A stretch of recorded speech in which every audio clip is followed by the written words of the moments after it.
അള്ളാഹുവിന്റെ വിശുദ്ധമായ ഖുർആൻ പറയുന്നു, ഒരു ദിക്ർ ഞാൻ പറഞ്ഞു തരാം, ഇത് ഇന്ന് മുതൽ അങ്ങ് പറയാൻ തുടങ്ങിക്കോ. ഈ പറയുന്ന ദിക്ർ നിങ്ങൾ പറഞ്ഞ അള്ളാഹു നിങ്ങൾക്ക് നൽകിയ നിഅമത്ത് മരിക്കുന്ന കാലം വരെ നിലനിർത്തി തരും. അള്ളാഹു ഭാഗ്യം തരുമാറാകട്ടെ. പറഞ്ഞൂടെ? ഇന്ന് സൂറത്തുൽ കഹ്ഫ് ഓതിയില്ലേ? ആ സൂറത്തുൽ കഹ്ഫിനകത്ത് അള്ളാഹു 2 ചെറുപ്പക്കാരുടെ ചരിത്രം പറയുന്നുണ്ട്.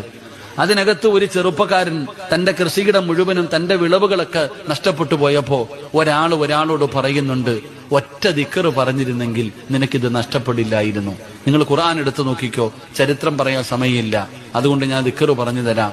മാഷാ അല്ലാ പറഞ്ഞോ, മാഷാ അല്ലാ ലാ ഖുവത ഇല്ലാ ബില്ലാ. ഒന്ന് പറഞ്ഞേ. അത് ഓട്ടോയുടെ പുറകിൽ എഴുതി വെക്കാനുള്ളതല്ല, വണ്ടിയുടെ പുറകിൽ എഴുതി വെക്കാനുള്ളതല്ല. മാഷാ അല്ലാ ലാ ഖുവത ഇല്ലാ ബില്ലാ. വീട്ടിൽ കയറുമ്പോ പറയുന്നുണ്ടോ വീട് നിലനിൽക്കും, കാറിൽ കയറുമ്പോ പറയുന്നുണ്ടോ കാറ് നിലനിൽക്കും, കടയിൽ കയറുമ്പോ പറയുന്നുണ്ടോ കട നിലനിൽക്കും, ജോലിക്ക് പോകുമ്പോ പറയുന്നുണ്ടോ ജോലി നിലനിൽക്കും.